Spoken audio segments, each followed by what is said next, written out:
Brian, talk to Niles and Isaac a little bit just about leadership and next year even. There weren't a ton of guys that jumped out to them in terms of who would be leading next year. And I'm just curious from a big picture recruiting aspect, do you evaluate leadership differently in recruiting now? Are there ways that you can recruit more leadership type personalities to your program that would help, I guess, the collective year to year? No, I think that I don't want to say the mistake that was made, but when we lost a lot of juniors, that kind of created a vacuum in a sense, and that I think what we'll do is we'll let younger players lead. If they're ready to lead, we won't hold them back from leading. And I think what I've tried to do after this year is encourage younger players that have leadership, natural leadership ability. I've spent more time allowing them and spending time with them to go ahead and lead.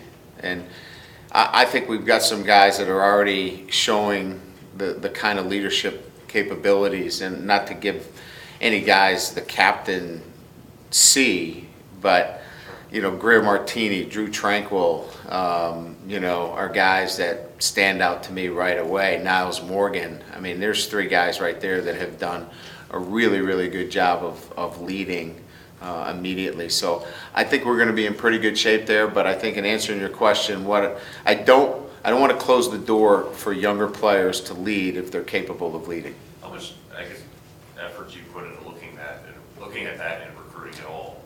Oh, well, look at the list of some of the guys that we have. I mean, from really good programs, winning programs that take prominent roles.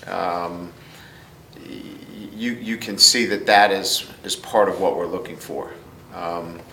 You can scan the list of players that have committed to us that possess some of those traits right out of the gate.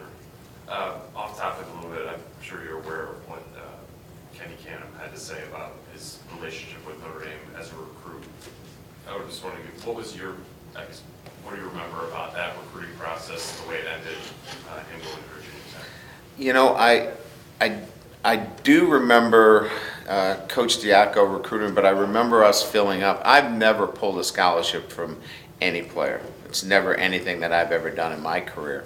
We've always honored scholarships. I remember Torrey Hunter, having a devastating injury. And so it's never something that I've done in my career. We may fill up, but we're very transparent in telling recruits that, we've got 2 spots left at a particular position, and when we fill up, we fill up.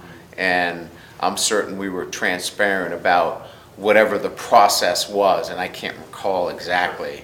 In big picture, wouldn't you have the right to say, hey, we would like to get some more medical information? That was very late in the game. It happened in January, I think. It was the state championship game.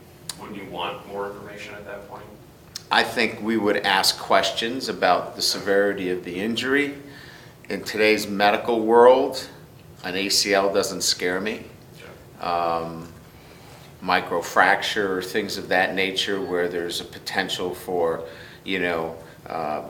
further injuries or not being able to come back for some of those things. But and each program does it differently. But again, it was a while ago. All I know is how I feel about offering scholarships, and an injury is not going to dissuade me from if we're not filled up and we've offered them. My inclination is not to pull a scholarship.